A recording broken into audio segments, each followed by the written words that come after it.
shacabka ku nool magaalada Baydhabo ayaa soo dhaweeyay madaxweynaha dowlad goboleedka Soomaaliyeed ee Jubbaland Axmed Maxamed Islaam oo 22kii bishan ku guuleystay doorashada madaxweynaha Jubbaland ee 4 sano ee soo socota inuu hogaamiyo bulshada deegaanada Jubbaland ayagoon u hambaliyay madaxweyne Axmed Maxamed Islaam oo 22kii bishan ku guuleystay doorashadii madaxtinimo ee ka dhacday magaalada Kismaayo. shacabkan ku nool magaalada Baydhabo oo aan la dhax qaaday muqbaahiyaha Jubbaland TV ayaa ka codsaday madaxweyne Axmed Maxamed Islaam in uu bulshada deegaanadaasi dhammaan ka qayb geliyo siyaasadda waxayna yiraahdeen waa hogaamiye ku wanaagsan mideynta dadyowga ku sugan deegaanada Jubbooyinka iyo guud ahaan Soomaaliya. Baydhabo roogna waliin hambaliyayahayna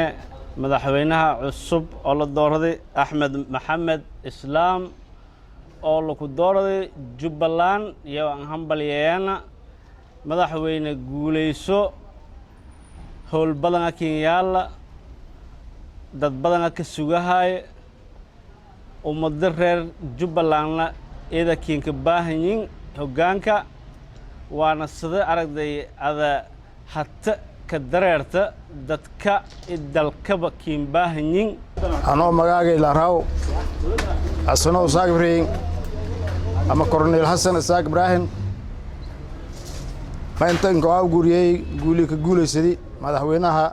Jubbaland Axmed Islaam Axmed Madoowe waxaan ku leeyahay guri wareey dhamaantiis kulay hatalankaas odayga meelka guuleysay qoraan isu maamulay markii idaan ka taageersanna maamulka isu guuleysay waana ma fadhiyay intii oonay manaha leen dhaafo aan ahantay manaha wala isu ku dhaama male shaqo faylaha qobadi ciidamo badan oo shabaabka manaha wadanku saaray korona suubsaday oo iska difaaco oo dhulka ka difaaco marka ilad hataa aan ka arago haayo oo lankaasay manaha Limbeek sadaawna margo haayo marka aan taageersana waa Fattaax Aadan Sheekh oo jooga magaalada Baydhabo marka koowaad waxaan hambaliyo buuxda u dirayaa madaxweynaha dhawaan mar dhow lagu doortay magaalada Kismaayo Axmed Islaam Axmed Madoowe hambaliyo madaxweyne mid labaad waxaan leeyahay Jubbaland iyo xildhibaanada cusub ninkii u qalmay ayaa doorateen fikir ahaantayda ninkii u qalmay booskaas in lagu soo celiyo ayaad u igmateen waa mahadsantiin adinkana. bismillaahi rahmaani rahiim anoo Abdullaah Maxamed Sheekh Cabdiraxmaan oo ku jeeda dhalinyarada koonfur galbeedna ku mid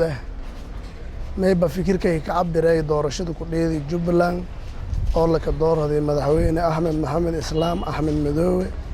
doorashadaas ma aragana doorasho xor ah halaal oo waqtigeena la goboday maadaama guddiga doorashadana international community xildhibaanadii howlan aqoonsadeen doorashadii gobodeen doorasho xor ah halaal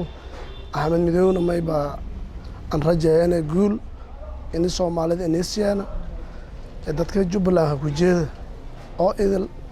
in xuquuqdiyo si oo wali la tabado beelo wal tabado jaran sabeela digil imirflo oo kale oo xuquuqdiyo lansiina may rajaynaa in xuquuqdiyo si الرحمن الرحيم الحمد لله والصلاة والسلام على الأنبياء والمرسلين doorashadii ka dhacday Jubbaland Axmed Maxamed Isxaaq ha guuleysto waan oo hambalyeynaa hadaanuna shacabka reer Baydhabo guul oo rajaynayna madaxweynaha mustaqbalka dambe isaga ugu rajaynayna insha Allah adigu sida iska qabto guul oo rajaynayna hadaanuna shacabka reer Baydhabo